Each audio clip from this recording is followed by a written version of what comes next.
This video is sponsored by Squarespace. Squarespace is an all-in-one platform that allows you to build a beautiful, easy-to-use website to reach your customers, sell your products, create content, and so much more. Thanks to Squarespace for supporting this channel.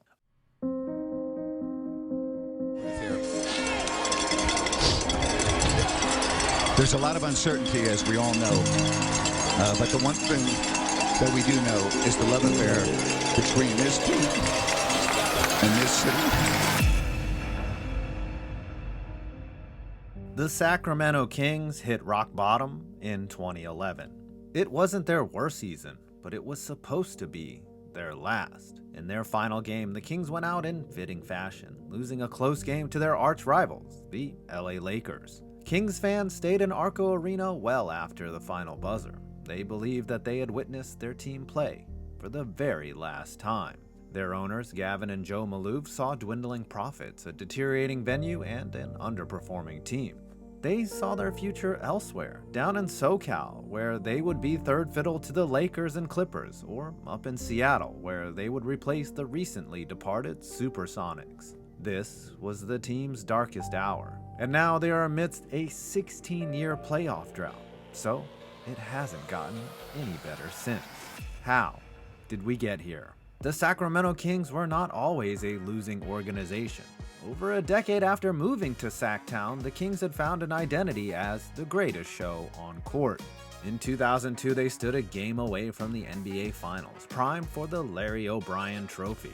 Two factors got in the way. The Kings shooters went cold, and in the most infamous fashion, the whistles became heavily lopsided in favor of the Lakers, who would go on to three-peat as NBA champs. The Kings were left in the dust. Once the best team in the NBA, the city of Sacramento nursed their wounds and regrouped, but the trauma would never fade.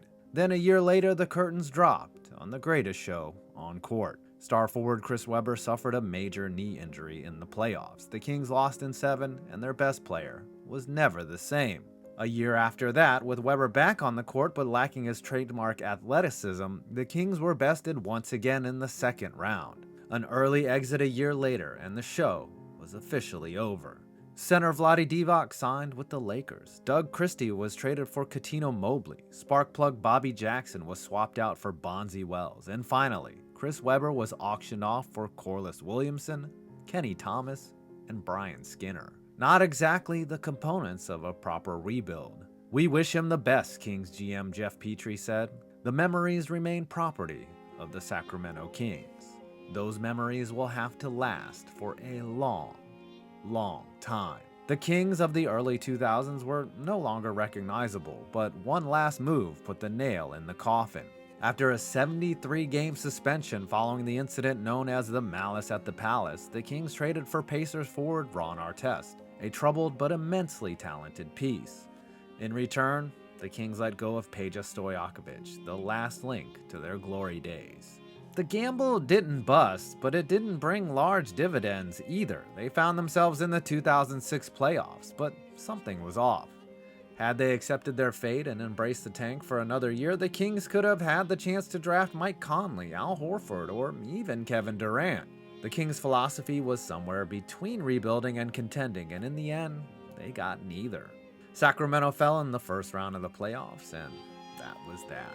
16 years have passed, and the Kings have not qualified for the playoffs since. After their roster had been gutted, the Kings bottomed out in the 2008-2009 season.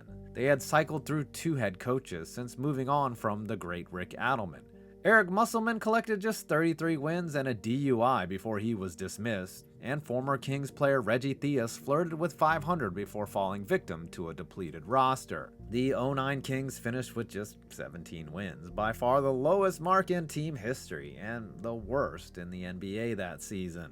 Fortunately, a promising draft awaited them, names like Blake Griffin, James Harden, DeMar DeRozan, and Steph Curry, and it appeared the Kings had picked the right time to tank. Despite having the best odds of landing the number 1 overall pick, the Kings earned the 4th overall selection, the worst slot possible for a team with the worst record. The Kings missed out on Griffin and Harden, but like 5 other teams, whiffed on Steph Curry. Their selection was Memphis guard Tyreek Evans, a talented finisher but a flawed shooter. Evans' rookie campaign was promising, well, maybe more than promising. He averaged 25 and 5 on his way to Rookie of the Year, while the other top picks failed to hit their stride in year one. But regression fell on young Evans, and without a reliable perimeter shot, defenses adjusted to his skill set. But in year two of the Evans experience, the Kings did hit on a draft pick. This time it was Kentucky big man DeMarcus Cousins. Cousins wasn't the freak athlete that Chris Webber was, but he was a bully down low and gave the team a much-needed sense of physicality.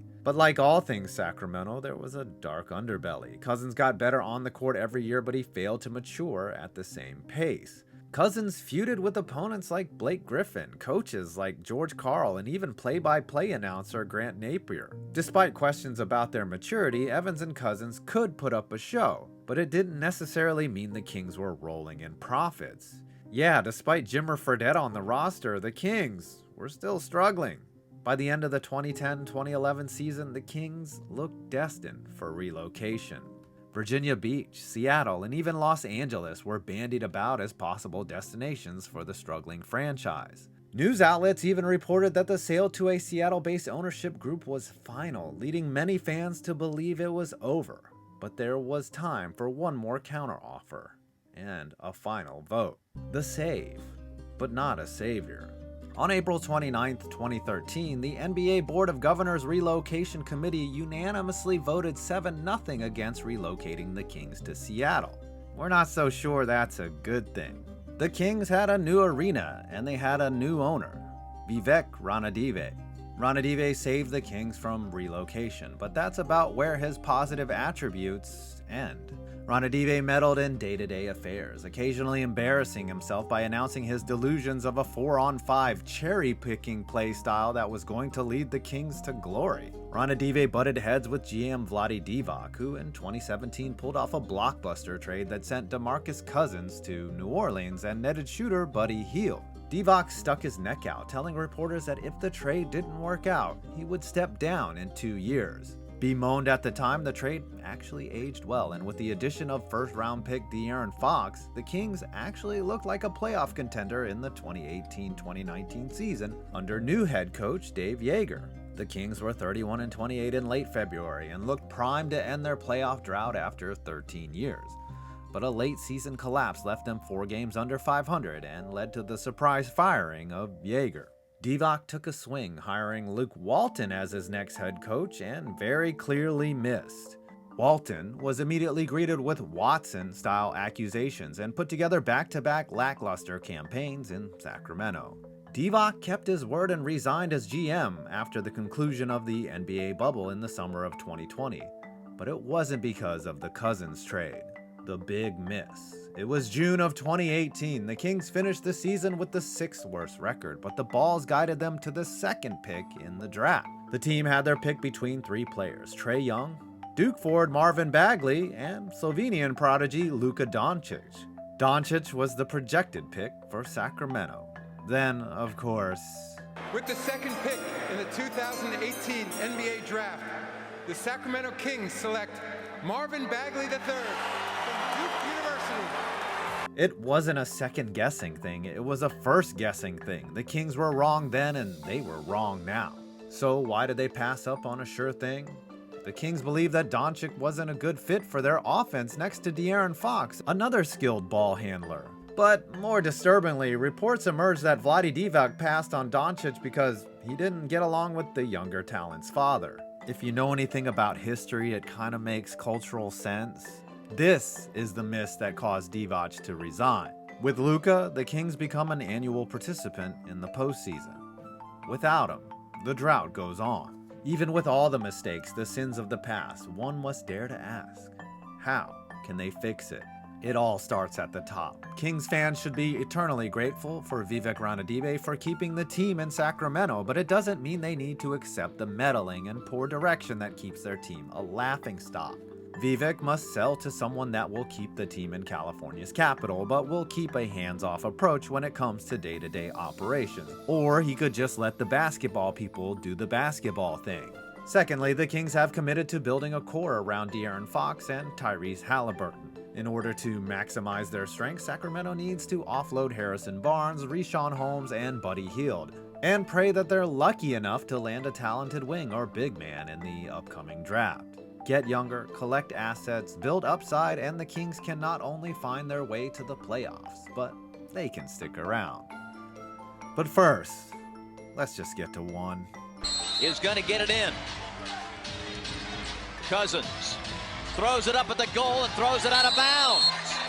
Starting your own business or becoming a content creator is one of the hardest things you can do. But do you know what isn't hard? Setting up your own website. That's where Squarespace comes in, the easiest and most practical way for you and me to build a website. I love how it gives me the options that I thought were hard to set up. Things like an online store, membership areas, and seamless integration of my social media accounts. It's all in one place and easy to manage. Plus, for all those who like numbers, they give you built-in analytics so you can track your success. So after this video, head on over to squarespace.com/5pointsvids and get a free trial and 10% off your first purchase of a website or domain. Again, that's squarespace.com/5pointsvids from the link below and get 10% off your first website or domain purchase. Squarespace.com.